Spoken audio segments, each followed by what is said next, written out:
রাধে রাধে ভক্তবৃন্দগণ, আপনি কি জানেন বছরের এমন একটি সময় আসে যখন একটি নির্দিষ্ট দিনে শুরু করে একটি ছোট কাজ সারা বছর ধরে ভাগ্য, অর্থ, শান্তি আর ঈশ্বরের কৃপা টেনে আনে। ফাল্গুন মাস বসন্তের মাস, যখন প্রকৃতি নিজেই নতুন করে জন্ম নেয়। আর ফাল্গুন মাসের প্রথম বৃহস্পতিবার শাস্ত্রমতে এমন একদিন যেদিন শুরু করে একটি নিয়মিত কাজ ধীরে ধীরে বদলে দেয় জীবনের গতি। কিন্তু একটা বড় ভুল প্রায় সবাই করে বসে, শুধু প্রথম বৃহস্পতিবার করলেই হবে না, প্রত্যেক বৃহস্পতিবার সেটা বজায় রাখতে হবে। আজকের এই ভিডিওটিতে আমি আপনাদের বলবো কেন ফাল্গুনের প্রথম বৃহস্পতিবার এত শক্তিশালী, কোন কাজটা শুরু করতে হবে এই দিনে, কেন প্রত্যেক বৃহস্পতিবার না করলে ফল আসে না, এবং আরও অনেক কিছু জানতে পারবেন। আর সবশেষে জানতে পারবেন একটি গোপন নিয়ম, যেটা না জানলে পূর্ণ ফল পাবেন না। তাই ভিডিওটি শেষ পর্যন্ত দেখার অনুরোধ রইল। আর আমাদের চ্যানেলে নতুন হলে অবশ্যই চ্যানেলটিকে সাবস্ক্রাইব করবেন, ভিডিওটিতে একটি লাইক দিয়ে ভিডিওটিকে শেয়ার করে দেবেন, আর কমেন্ট বক্সে ভক্তি করে লিখে যাবেন রাধে রাধে। ফাল্গুন মানে শুধু রং আর বসন্ত নয়, শাস্ত্রে ফাল্গুন মাসকে বলা হয়েছে কাম্য ফল প্রদানকারী মাস, অর্থাৎ যে মাসে শুরু করা সাধনা বা নিয়ম খুব দ্রুত ফল দিতে শুরু করে। আর বৃহস্পতি মানে জ্ঞান, ধর্ম, ভাগ্য, গুরু কৃপা, আর্থিক স্থিতি, এই সব কিছুর অধিপতি। এখন ভাবুন, ফাল্গুন মাস আর প্রথম বৃহস্পতিবার আর বৃহস্পতির দিন, এই তিনটা শক্তি একসাথে মিললে কি হয়। শাস্ত্রে বলা হয়েছে ফাল্গুনে বৃহস্পতি বারংবার পূজিত হলে দারিদ্র, ঋণ ও ভাগ্যদোষ ধ্বংস হয়। এই কারণেই ফাল্গুন মাসের প্রথম বৃহস্পতিবার নতুন কোনো শুভ নিয়ম শুরু করার জন্য শ্রেষ্ঠ দিন। কিন্তু এখানেই সবাই ভুল করে। বেশিরভাগ মানুষ ভাবে এই দিনটা করলেই হবে, একদিন করলেই সব ঠিক হয়ে যাবে। কিন্তু শাস্ত্র বলে ঠিক উল্টো কথা।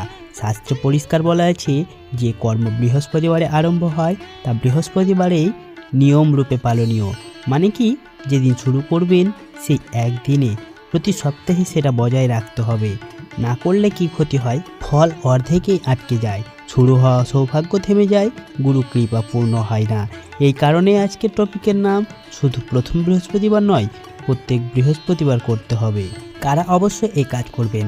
আপনি যদি এই সমস্যাগুলোর যে কোনো একটিতে ভুগে থাকেন, চেষ্টা করেও কাজ এগোচ্ছে না, টাকা আসছে কিন্তু টিকে থাকছে না, ঋণ শোধ হচ্ছে না, সংসারে অশান্তি, বারবার ভুল সিদ্ধান্ত, তাহলে এই নিয়ম আপনার জন্য খুবই জরুরি।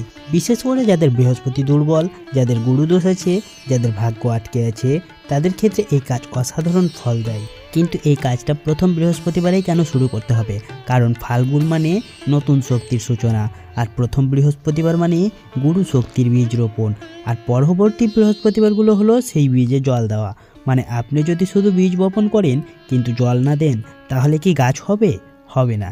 ঠিক তেমনই প্রথম বৃহস্পতিবার শুরু আর প্রত্যেক বৃহস্পতিবার পালন, তাহলেই ফল। কিন্তু এর জন্য কিছু সতর্কতা আপনাদের মানতে হবে। এই কাজ শুরু করার পর মাঝপথে বন্ধ করবেন না, অলসতা করবেন না, আজ বাদ দিই এই কথাটি ভাববেন না। কারণ গুরুব্রত ভঙ্গ করলে লাভের পরিবর্তে বিলম্ব হয়। তাই আজ এই ভিডিওটি দেখার পরেই সিদ্ধান্ত নেবেন। পারবেন তো শুরু করবেন, না পারলে শুরুই করবেন না। এখন হয়তো আপনারা ভাবছেন এই কাজটা আসলে কিভাবে করবেন আর কি ভুল আপনাদের মানতে হবে। চলুন জেনে নিই। শাস্ত্রীকে বলা হয়েছে বৃহস্পতি তুষ্টিকরণ সাপ্তাহিক নিয়ম। সহজ ভাষায় বৃহস্পতিবারে বৃহস্পতিকে সন্তুষ্ট করার একটি ধারাবাহিক কর্ম। এই কর্ম ঠিকমতো করলে ভাগ্যদোষ, পিতৃদোষ, আর্থিক স্থবিরতা, অকারণ বাধা ধীরে ধীরে নিজে থেকে সরে যেতে শুরু হয়। কোন সময় করবেন এই কাজ?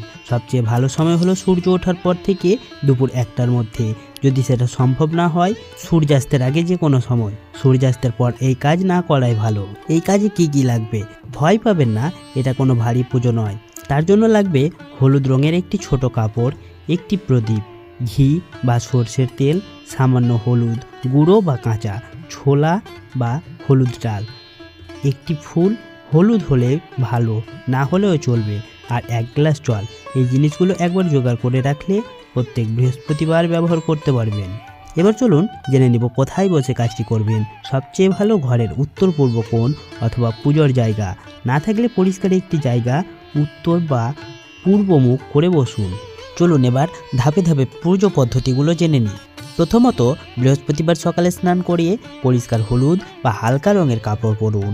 তারপর হলুদ কাপড়ের ওপর প্রদীপ রাখুন, ঘি বা তেল প্রদীপ জ্বালান। প্রদীপ জ্বালিয়ে মনে মনে বলুন, হে গুরুদেব, আমি আপনার কৃপা প্রার্থনা করছি।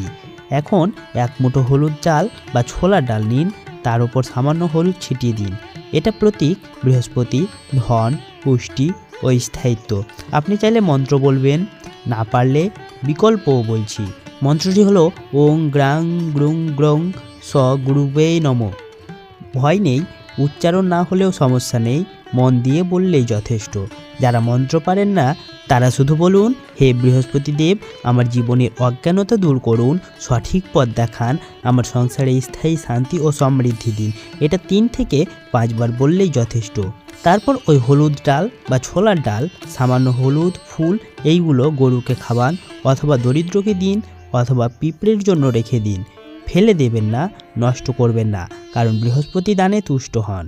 এই কাজ একদিন করে বন্ধ করলে চলবে না, মাঝে এক বৃহস্পতিবার বাদ দিলে চলবে না। কমপক্ষে ফাল্গুন মাসে প্রথম বৃহস্পতিবার থেকে পরপর 7টি বৃহস্পতিবার, ভালো হলে 16টি বৃহস্পতিবারও করতে পারেন। এই নিয়ম বজায় রাখতে হবে। অনেকে জিজ্ঞাসা করেন, মাঝখানে বাদ পড়ে গেলে কি করবেন? যদি এক বৃহস্পতিবার বাদ পড়ে যায় তাহলে পরের বৃহস্পতিবার আবার শুরু করুন। মনে মনে ক্ষমা চান। 2টি বৃহস্পতিবার একসাথে করার চেষ্টা করবেন না।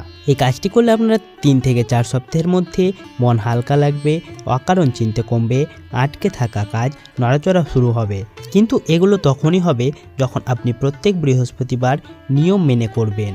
এতক্ষণ আপনি জেনেছেন কেন ফাল্গুন মাসের প্রথম বৃহস্পতিবার গুরুত্বপূর্ণ, কী কাজটা করতে হবে। কিন্তু এখন আসছে সবচেয়ে সংবেদনশীল অংশ, কারণ একটি ছোট ভুল পুরো সাধনার ফল বন্ধ করে দেয়। তাই এই পাঠটি অবশ্যই মন দিয়ে শুনবেন। প্রথম ভুলটি হলো শুধু প্রথম বৃহস্পতিবার করলেই হবে এটা ভাবা। এটা সবচেয়ে বড় ভুল। অনেকে ভাবে আজ তো প্রথম বৃহস্পতিবারে করলাম, এখন আর দরকার নেই। শাস্ত্র অনুযায়ী যে কর্ম বৃহস্পতিবারে শুরু হয় তা বৃহস্পতিবারে নিয়মিত না করলে গুরু কৃপা স্থায়ী হয় না। ফল কি হয়? শুরুতে সামান্য ভালো লাগে, তারপর আবার আগের মতো বাধা শুরু হয়। দ্বিতীয় ভুল, বৃহস্পতিবার আমিষ বা মদ্যপান। এই নিয়ম পালন করার দিন মদ, মাংস, ডিম এগুলো এড়িয়ে চলাই ভালো, কারণ বৃহস্পতি সাত্ত্বিক দেবতা। আমিষ গ্রহণ করলে সাধনার শক্তি দুর্বল হয়, ফল পেতে দেরি হয়। ভুল নাম্বার 3, তামসিক রাগ ও ঝগড়া। অনেকে ভাবে পুজো তো করলাম, বাকিটা চলবে না। যেদিন এই কাজ করবেন অকারণ রাগ, ঝগড়া, কটু কথা এগুলো এড়ানোর চেষ্টা করবেন, কারণ গুরুতত্ত্ব শান্তির মধ্যে কাজ করে, উত্তেজনায় নয়। ভুল নাম্বার 4, দান না করা বা ফেলে দেওয়া। অনেকে মন্ত্র বলে রেখে দেন, আজ সময় নেই, পরে দেব। এটাই ভুল। দান সেই দিনই করতে হবে, ফেলে দেওয়া চলবে না, কারণ বৃহস্পতি দানে তুষ্ট হন, সংরক্ষণে নয়। ভুল নাম্বার 5, ফল দ্রুত চাইতে থাকা। এটা খুব সূক্ষ্ম কিন্তু মারাত্মক ভুল। 2 সপ্তাহে ফল না এলে কাজ করছে না এটা ভাবা। শাস্ত্রে বলা হয়েছে গুরু ধীরে ফল দেন, কিন্তু স্থায়ী ফল দেন। এবার চলুন জেনে নেব কোন রঙের কাপড় এই দিন পরবেন আর কোন রঙের কাপড় এড়োবেন। শুভ রং হলো হলুদ বা হালকা কমলা অথবা সাদা, আর কালো আর গাঢ় নীল এই কাপড়গুলো পরবেন না। বৃহস্পতিবার কোন খাবার শুভ? ভাত, ডাল, ঘি, ফল, মিষ্টি এগুলো খাবার বৃহস্পতিবার খেলে শুভ বলে মনে করা হয়। এবার চলুন জানবো কারা এই কাজটি করবেন না। সবাই করবেন না। যাদের বিশ্বাস নেই, যারা মাঝপথে ছেড়ে দেন, যাদের উপহাস করেন, তারা এই কাজ করবেন না, কারণ অবিশ্বাসে গুরু করা কর্ম ফল দেওয়ার আগেই নষ্ট হয়ে যায়। এবার একটি গোপন নিয়ম জেনে নিই। এখন বলছি সেই নিয়মটা যেটা মানলে দ্রুত ফল ও স্থায়ী হয়। প্রত্যেক বৃহস্পতিবার এই কাজ করার পর একজনকে সম্মান দিন। কিভাবে? বাবা মা, গুরু, শিক্ষক বা বয়স্ক কাউকে শুধু একটা কথা বলুন, আপনার আশীর্বাদ চাই। এটাই গুরুতত্ত্বের চূড়ান্ত চাবি। এবার হয়তো ভাবছেন এই কাজটা কতদিন করলে পূর্ণ ফল আসে। ন্যূনতম 7 বৃহস্পতিবার, সবথেকে শ্রেষ্ঠ 21 বৃহস্পতিবার। এরপর আপনি ইচ্ছে করলে মাসে একবার চালিয়ে যেতে পারেন। এই কাজ জাদু নয়, রাতারাতি লটারি নয়। এটা নিয়ম, ধৈর্য, বিশ্বাস এই 3টার পরীক্ষা।